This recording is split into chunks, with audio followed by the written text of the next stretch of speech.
This is my favorite Hives album. Wait, this is my favorite Hives album. Damn it. Okay, final answer.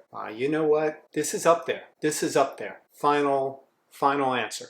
So good though. Hey, welcome to Pop Culture Graveyard. I am Hollis, and today I'm going to be doing a deep dive on the Hives, so I don't have to pick a favorite. Don't go anywhere. They're all good, bro.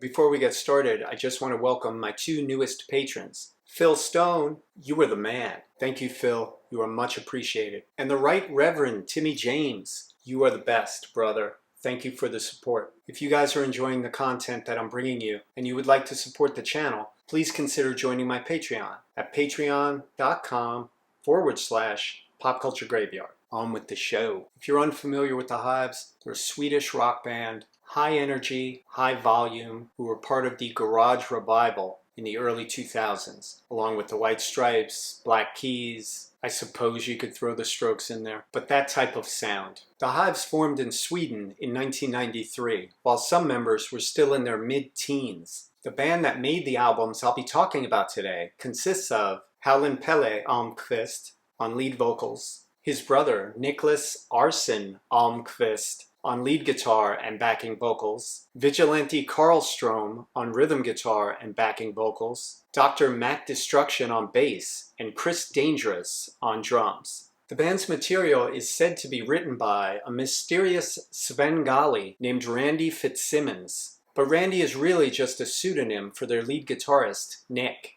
In September of 1997, the band put out Barely Legal. Barely Legal was an early stage name for their rhythm guitarist, Vigilante Karlstrom, who was only 15 years old when the Hives formed. Even though it's a great album and they have a few excellent songs on it, I feel the Hives hadn't yet become what they truly are. They're almost a different band. Don't get me wrong, I love how rambunctious this album is. But the Hives were capable of so much more. We get a small glimpse of what they're going to be capable of on the track AKA IDIOT, which is almost a classic Hives song. Here We Go Again is also the song that hints that the Hives would later be capable of bringing you hits such as Main Offender, but they're not quite there yet. My absolute favorite song on this entire album is Automatic Schmuck, which is notable not just because it's a balls-to-the-wall punk rock song, but also for alerting us that the word schmuck has made it all the way to Sweden. King of Ass Kissing is another punk guitar amphetamine attack, as is Uptempo Venomous Poison and Hail Hail Spit and Drool. This album is the Hives at their most punk rock. Most evident on that track, What's That Spell? Go to Hell, where the band actually crosses over into hardcore. The Stomp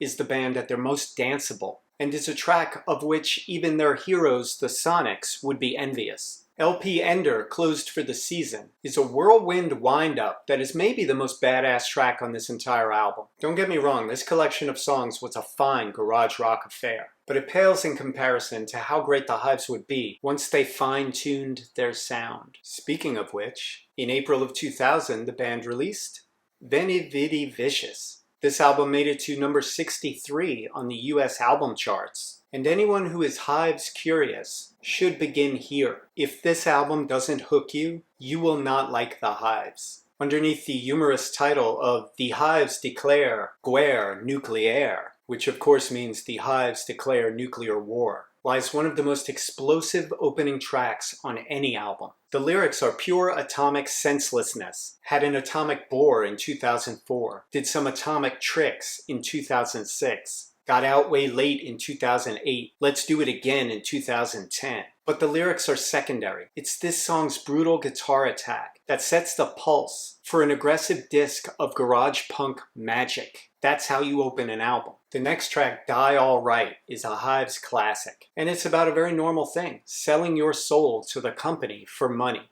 That's been a thing since before Tennessee Ernie Ford sang about it. The Hives see it as going against the morals that you held so dearly in your teenage years. In this song, selling out equals dying, but the character doesn't mind dying because he's getting paid. Thinking of holding on to the job for a while, just because, it's money in my pocket. A Get Together to Tear It Apart is a manic track with high energy, and it's perhaps the best guitar rocker yet. It features the lyrics, and it's a get together to tear it apart. Gave my middle finger a brand new start. I got a greeting, I can't say what it's all about, but my middle finger's gonna carry it out. Who can guess what that greeting means?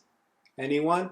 Main Offender is next, and it's the song you probably know even if you don't know the Hives. This sounds like a dusty 45 you found at a flea market of a long-lost garage rock classic, which sums up so much of the Hives' work. But this is the first track by the Hives that truly transcends its genre. It's got the appeal of early stuff by The Who, and that's the highest praise I can give it. Outsmarted used to be a track I'd love to spin while DJing. It's got such great energy, but aside from that, the dynamics of the song are really impressive. It stops, it starts, instruments drop out, it slows down, it speeds up. This may be the most versatile garage rocker on the whole LP. Hate to Say I Told You So, like Main Offender, is another well-known song by the band. Over a circular guitar pattern, Howlin' Pele uncorks perhaps his most charismatic vocal ever. And when the band gets into the pocket, damn! The Hives spend so much time at an 11 that whenever they bring it down to a 3 or a 4, it's mesmerizing. The Hives introduced the metric system in time is a badass track, with a title almost as funny as the Hives declare guerre nucléaire. And when this song goes into overdrive, it's perhaps the fastest the Hives ever played. Think about that. Find Another Girl sees the band cover a song first made popular by Jerry Butler in 1961. He wrote the song with Curtis Mayfield, so it's a great song. The Hives' version of this heartbreaking story lacks the smoothness of the original, but this version has production that sounds like it was done by Joe Meek. It's got some 60s era outer space sounds. It's even got so much artificial crackling on the song that I thought my LP had scratches, but only on that one song. State Control seems to be a tale of the man controlling you with his red tape once you turn 21. Inspection-wise, 1999 is just plain cool. It's got vaguely apocalyptic lyrics, a really tight arrangement, and perhaps the most seductive guitar tone on the LP. Knock Knock is yet another textbook Hives rave-up, but it manages to rise above the pack thanks to anthemic backing vocals and Pele's scream, distinguishing itself as the Hives' most dangerous instrument. Album ender Supply and Demand isn't just a great song.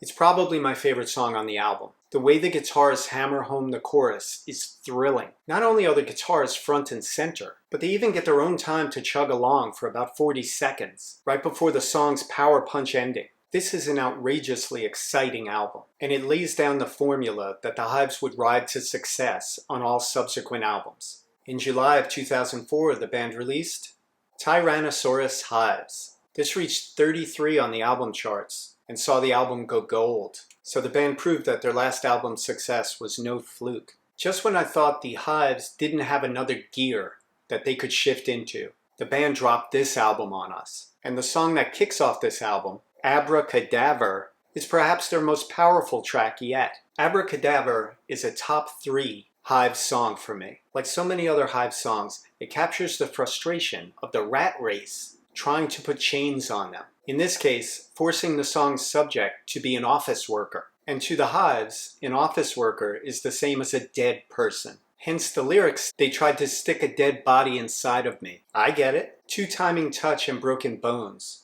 makes a great 1-2 punch for this album's opening. Whenever I'd play this song at one of my favorite spots to DJ in New York, Fontana's, it always used to bring people up to the DJ booth and they'd ask 2 things. 1, who the hell is this? And 2, what the hell is he singing on the chorus? It is another top 3 Hives song for me. Walk Idiot Walk became fairly popular, hitting 15 on the Swedish charts, 13 on the UK charts, and even more impressively, 19 on the US charts. Who says Americans don't appreciate quality music? When it comes to the Hives, I tend to like the deeper cuts, way more than the songs that blow up bigger. No pun intended, on the other hand. Forget about it. This is another favorite on the album. It's fast, it's weird, and the band is tight as hell. I think this song is about how the garage revival, and the Hives in particular, was finally going to destroy all the tired old music of the past that was still packing arenas in the early 2000s and is still packing arenas today.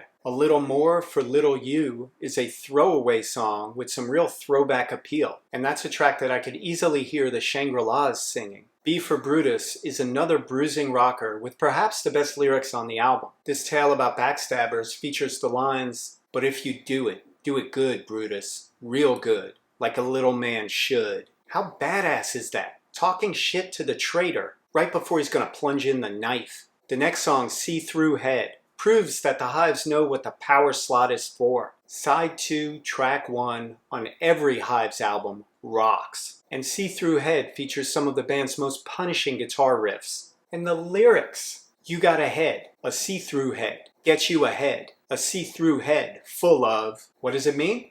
I don't know, but I love it. There's something about a foreign band who sings in English, whether it's the Hives or Turbo Negro or Shonen Knife or even friggin' ABBA. They use the language in such interesting ways, and it makes for wonderfully cryptic lyrics. Diabolic Scheme has the best production on the album, and a killer Pele vocal. Missing Link is a forgettable rager that nonetheless has some outstanding guitar work. Lovin' Plaster, on the other hand, is anything but forgettable. A fantastic song about lost love that equates a stagnant relationship with being stuck in plaster, and not of the fun plaster caster variety. Dead Quote Olympics is a clever rejoinder against the song subject's more educated rival. It features the lyrics, it doesn't mean it's good because you found it at the library. Yes, they were smart, but they are dead. And you're repeating all that they said. And you know, it doesn't make you clever like you thought it would. Stay in school, kids. Antidote is a great little album closer featuring the chorus, you want antidote, I've got the poison. Classic Hives. To me, this album is a perfect synthesis of Barely Legal and Veni, Vidi, Vicious. It takes things up a notch in every direction. If I had to pick a favorite Hives album, this would be it. In October of 2007, the Hives released the Black and White album, named for obvious reasons. Album opener Tick Tick Boom is a deliciously diabolical track with perhaps the best production the Hives have ever had. Nick's flamethrower guitar provides the perfect bass for Pele's vocal histrionics until the bomb goes off and then the whole band gets in their tasty little pocket. The Hives have such an explosive attack that this song is a perfect advertisement for everything that the Hives do well. Try It Again is another badass song, and it sees the band telling us to get up after our latest failure, dust ourselves off, and try a different point of attack. It's the closest the band ever came to a pep talk. The song You Got It All, Wrong is one of my favorites on this LP. It's very rare for a Hive song in that it almost sounds like they're covering a song from the 80s. I could almost imagine this originally being done by the Jay Giles Band or the Greg Kihn Band. Of course, it was not, but it sums up the reason why I like this song so much. The track Hey Little World is as easy on the ears as the Hives get, and this song seems to be the Hives' answer to George Thorogood's Bad to the Bone. The child that is born in the song is real trouble, as the lyrics state, Hey little world, you know what you're getting? Oh please little world, it's kicking your head in. Now that's a bad seed. A Stroll Through Hive Manor Corridors has a great title, and the song itself has its tongue firmly in cheek, as the boys create a little Muzak interlude that's equal parts elevator music and roller rink soundtrack. It won't be long, ends side 1 with a new wave touch, and that ain't a bad thing. Speaking of which, side 2 begins with Thehives, and that song sounds like the Hives being produced by the Ting Tings. I love what an open mind these guys have in the studio. And with the chorus's lyrics, we rule the world, this is our world, we know these guys haven't lost their rock star ego. The song Return the Favor recreates a little of that Dead Quote Olympics maelstrom, but with Naked Raygun-like backing vocals. Giddy Up continues these sound experiments as it almost sounds like a Hives track that was created by computers. Square One, Here I Come specifically answers all those Hives fans who needed more cowbell. You Dress Up for Armageddon is one of my favorite tracks on this entire album, until the chorus. Let me explain. It's such energetic, bouncy fun. It almost reminds me of something by Madness. But then the chorus kicks in, and it turns into a different song entirely. Once it returns to the verse again, it's all good. But damn, this song could have been an all-time classic. Puppet on a String is a super creepy little ditty, and I really think it should have been the album ender. Instead, Bigger Hole to Fill is a suitably down and dirty rocker to end any album. And though it follows the Hives formula to a T, it simply doesn't distinguish itself. I see this album as being pretty uneven, but its best tracks, such as Tick Tick Boom and You Got It All Wrong, are among the Hives' best songs. In June of 2012, the band released Lex Hives. I have a soft spot for this album because this is the album that they were touring when I saw them live. When the opening track, Come On, kicks in, you're going to lose your mind because immediately you'll be like, this is going to be one of the best Hive songs ever. and then before you know it, it's over. The song is 68 seconds long. I could have used another 5 minutes of Come On. It's that good an opening track. It's got some of that same magic that Alice Cooper's Hello Hooray had on Billion Dollar Babies. It's a great welcome to the LP track, and it lets you know what kind of sound is coming your way.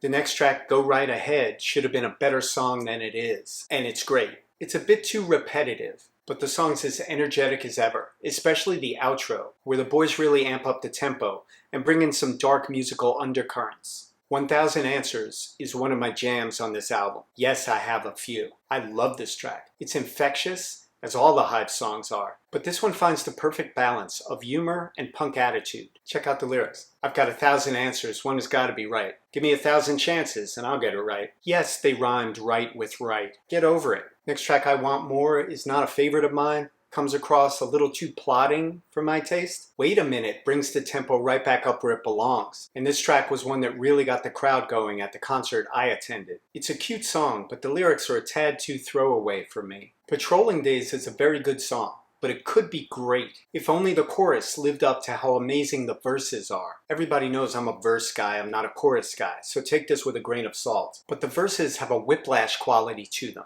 Really brash and electric, whereas the chorus is a bit mundane. Track 2, side 1, the power slot, belongs to Take Back the Toys. Ladies and gentlemen, we have reached my favorite song on this album, and the final member of my top 3 Hives songs. I kind of wish it had a drum intro, or any intro really, but instead the song begins as if someone hit the power button on their turntable, where this track's opening note was queued up. So the track doesn't so much start as it comes to life. The chorus's lyrics are brilliant. Take back the toys that you gave to me. I never knew what to do with them anyway. I never knew how to break up the box. I'll stick to pebbles and boulders and rocks. I believe it's about receiving everything you ever wanted and then learning there are strings attached. But personally, I like to think it's about credit card debt. It features killer backing vocals from Nicholas, and the bass tone on this track is the crunchiest on any Hives track. My favorite moments in the song, though, are a couple of points where the band stopped playing for a millisecond before launching back into the song out of what seems like a time warp. I thought that effect was reached by some studio trickery, but at the concert they pulled it off live. That's just them. Brilliant. Without the Money is that rare Hives track where they ape an American genre and sound as authentic as the real McCoy. The song These Spectacles Reveal the Nostalgics is a really fun song, and its lyrics are as boneheadedly brilliant as anything put out by the Stooges. You all grew up on the radio and the moments that I missed, when you had fun but nowhere to go. They are nothing compared to this, because when you don't wake up for nothing, then nothing's all you get. And then it's all over, you gonna know that it's the best you ever had yet. Huh? What now? They know what they mean. Up next is the track My Time Is Coming. Holy hell, is this an amazing track. It is my Hollis Heat Seeker. It's a thing. It's got so many great elements. A doomsaying opening, drumming right out of the Hawaii Five-0 theme, Howling Pele channeling the MC5's Rob Tyner, and an explosive chorus that's worth screaming. The lyrics paint such a murky picture. One minute I'm hearing the lines, I cut a swath through the Poconos, and I'm like, is this about a Catskills comic? Later when they talk about wearing their leather, I'm like, is this about the Ramones? Bottom line, this song is about any badass who's ever been underestimated. Awesome track. If I Had a Cent is a scrappy little song that's the sonic equivalent of a facepalm. It sums up that feeling perfectly when you're with a friend who's consistently putting their foot in their mouth. The final track, Midnight Shifter, brings the curtain down on this album with class